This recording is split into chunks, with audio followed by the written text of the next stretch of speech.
Not long back from London, my father had done a deal with a man, key money down on a house in Bargy Road, East Wall, an illegal corporation tenancy in those days of no work, no roof, no hope, no time like the present to come home with 3 small children and another on the way to what was familiar at least.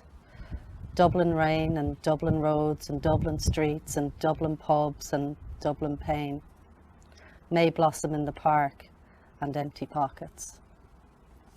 I think it was then my mother gave up, prenatal, postnatal, who knows now. They are so young, my mother and father, to me who has grown old in their light and their shade. They have too much on their plate, including Ucker Highlands chickens. Part of the deal for the house was to mind this man's chickens. He kept them in the backyard in makeshift crates and lofts. Sporadically he'd deliver sacks of feed, and we'd have pots of popcorn every night to Felix the cat and Bolick and Lolick and the birth pangs of Irish television. We settled in. We fed the hens. The man came, he took the eggs. He'd wring the odd neck. He wore 2 overcoats belted by a length of rope. And then a letter, the eviction notice. Some neighbour had ratted us out.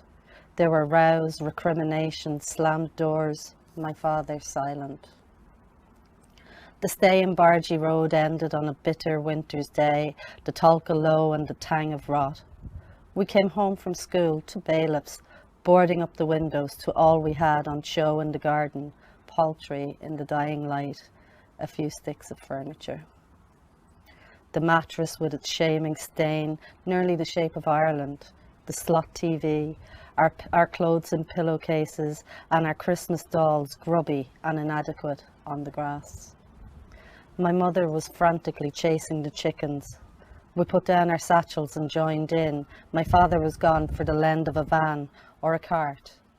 The street lights came on, and here comes the hen man round the corner, Ucker Highland, Ucker Highland, coats flapping and oats spitting from his big lips, and all of us then round and round the garden.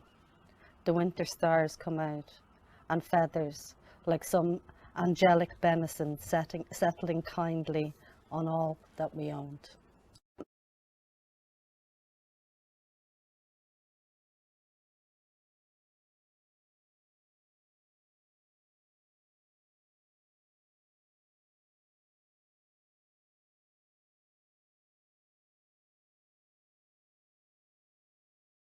My name's Caitríona Ní Cassaithe, and I grew up in this house here on Bargy Road. And a couple of months ago, a chance conversation with a neighbour, Denise Dunphy, who lives just down the road here, told me that a very famous Irish poet used to live here in this house by the name of Paula Meehan.